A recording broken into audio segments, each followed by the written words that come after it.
আসসালামু আলাইকুম, আমি মনি, আমার পুচুদের মা। এটা গত রবিবারের একটু ভিডিও ক্লিপ। সরি, রবিবার না, শুক্রবারে মাটি নিয়ে আসছিলাম। আমরা বৃহস্পতিবার রাতে বাড়িতে যাই, শুক্রবারে মাটি নিয়ে আসে, আর শনিবারে মাটিটা ছড়ায় দেয়। তো মাটিটা ছড়ানোর জন্য একজন লোকের দরকার। তো আমার হাজব্যান্ড শনিবার সকালে উঠেই লোক আনতে চলে গেছিলো। আমি ঘুমিয়েছিলাম, আমি আর জানি না কাকে নিয়ে আসছে। পরে ঘুম থেকে উঠে এসে যখন একটু দেখতে আসছি, এসে আমি যে মাটি দিচ্ছে, মাটি ছড়াচ্ছে, তাকে দেখে পুরো অবাক হয়ে গেছে। পরে আমার হাজব্যান্ডকে বললাম যে আপনি এনাকে কেন নিয়ে আসছেন, এত বয়স্ক একজন লোক, ওনাকে নিয়ে আসছেন। তো আমার হাজব্যান্ড বলতেছে, যেখান থেকে লোক আনতে গেছিলাম ওখানে দেখলাম বেশিরভাগই ইয়ং মানুষ, তাদেরকে এই লোকজন নিয়ে যাচ্ছে। ওরা ওখানে বসে থাকে, দিন চুক্তিতে যার যার দরকার তারা এসে এসে নিয়ে যায়। তো এই চাচা বসেছিল একা একা, আমি ভাবলাম চাচাকেই নিয়ে যায়, আমার তো এই কাজটুকু সে সারাদিনে আস্তে আস্তে করলেও করে দিবে, সমস্যা নেই, আমি তাকে সারাদিনের বেতনই দিব।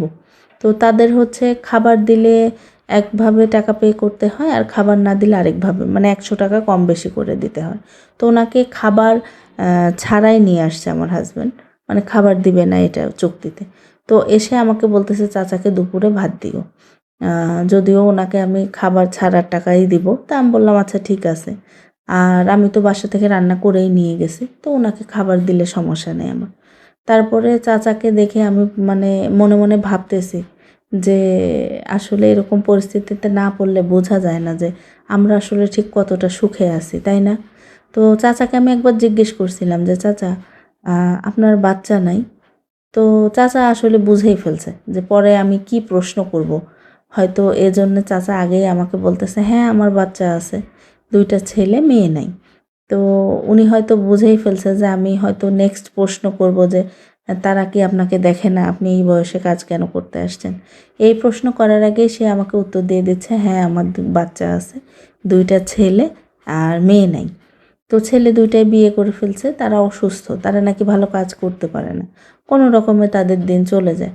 তো আমাকে আল্লাহ যদি সুস্থ রাখে তাহলেই আলহামদুলিল্লাহ। সে আমাকে আর অন্য কোনো কথা বলার সুযোগ দেয় নাই, আর আমিও বুঝতে পেরে আসলে ওনাকে আর কোনো প্রশ্ন করি নাই, ওই পর্যন্তই কথা ক্লোজ করছি। কারণ সে বলতেছে আমি আল্লাহ যদি আমাকে সুস্থ রাখে তাহলেই আলহামদুলিল্লাহ, আমার ওয়াইফের সব কিছু আমিই করতে পারবো। সে একাই এই উত্তরটা দেওয়ার পরে আমি আর তাকে কোনো প্রশ্ন করি নাই। তো এদিকে কাজ করতেছে, আর দেখেন আকাশের কি পরিস্থিতি, এত বাতাস উঠছে আর মেঘ করছে। আমি ভাবছি তো আজকে বৃষ্টি হবে মাস্ট, আর আমি শ্বশুরবাড়িতে গেলে শুধু আল্লাহর কাছে দোয়া করি আল্লাহ একটু বৃষ্টি দাও। কারণ ওই যে টিনের চালে যে বৃষ্টির ফোঁটার আওয়াজ হয়, ওই আওয়াজটা শুনতে আমার এত ভাল লাগে। সেই যে ছোটোবেলায় নানি বাড়ি গেলে এরকম বৃষ্টির সাউন্ড পাইতাম, তারপরে আর অনেক বছর যাবৎ আসলে টিনের ঘরে থাকাও হয় না, এই শব্দটাও অনুভব করা হয় না। তো আমি বিশেষ করে রাতে দোয়া করি যেন রাতে আসলে ওই টিনের চালের শব্দে আমি খুব ভালোভাবে ঘুমাতে পারি। এই জায়গা থেকে নামা যাবো না, এই ছাদে দোয়া কবুল হয় নাই, দুই সিঁড়ি দিলে নামা যাবে। মেঘ সরে গিয়ে তারপর লাফ মারে আবার উঠবো কিভাবে? এই যে ও আল্লাহ, গাইডা যাবো গা।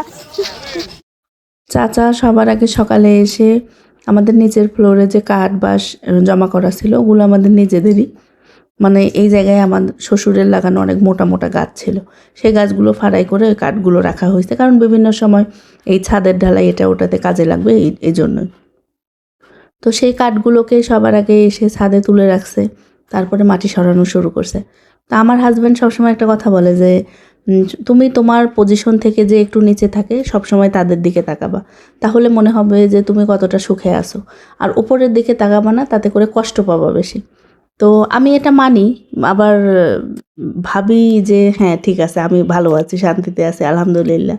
কিন্তু একেবারেই যে উপরের দিকে তাকাই না সেটা বললে ভুল বলা হবে, মিথ্যা বলা হবে।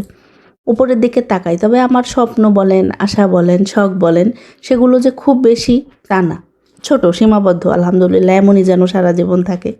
তবে তাকাই না এটা বললে ভুল হবে, মাঝে মধ্যে তাকাই, আফসোস লাগে যে আমি যদি ওই পজিশনে থাকতে পারতাম। তবে সেই আফসোসটা আমার খুব বেশিক্ষণের জন্য কিন্তু স্থায়ী হয় না।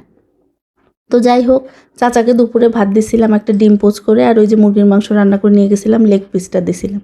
তো উনি দেখলাম সেখান থেকে কিছু ভাত আর ওই মাংসটা একটা পলিথিনে নিয়ে যাচ্ছে। তা আমি আমাকে দেখে চাচা বলতেছে যে আপনি অনেকগুলো ভাত দিয়ে ফেলছেন, আমি তো এত খাইতে পারি না, তো একটু নিয়ে গেলাম। তা আমি আবার এমনিতে তো রান্না করাই ছিল, আর ভাবলাম যে বয়স্ক মানুষ সারাদিন অনেক পরিশ্রম করছে, তো হাজব্যান্ডকে বললাম এক হালা ডিম নিয়ে আসেন, ওনাকে পরে ডিম পোস্ট করে দিয়েছিলাম, হয়তো সে ডিম পোস্টটা দিয়েই খেয়ে ফেলছে। তো এই ছিল হচ্ছে আজকের ব্লগ। কেমন লাগলো অবশ্যই কমেন্ট করে জানাবেন, ভালো লাগলে একটা রিয়্যাক্ট, কমেন্ট, সাবস্ক্রাইব করে দিবেন। আর আমরাও হচ্ছে ময়মনসিংহ স্টেশন থেকে এখন বাসায় চলে যাব। আল্লাহ চাচাকে সারা জীবন সুস্থ রাখুক, এই দোয়াই করি, তাছাড়া আসলে আমার হাতে কিছুই করার নাই। তো এই ছিল ব্লগ, কেমন লাগলো অবশ্যই কমেন্ট করে জানাবেন, ভালো লাগলে একটা রিয়্যাক্ট, কমেন্ট, সাবস্ক্রাইব করে দিবেন। সবাই ভালো থাকবেন, আজ এ পর্যন্ত, আল্লাহ।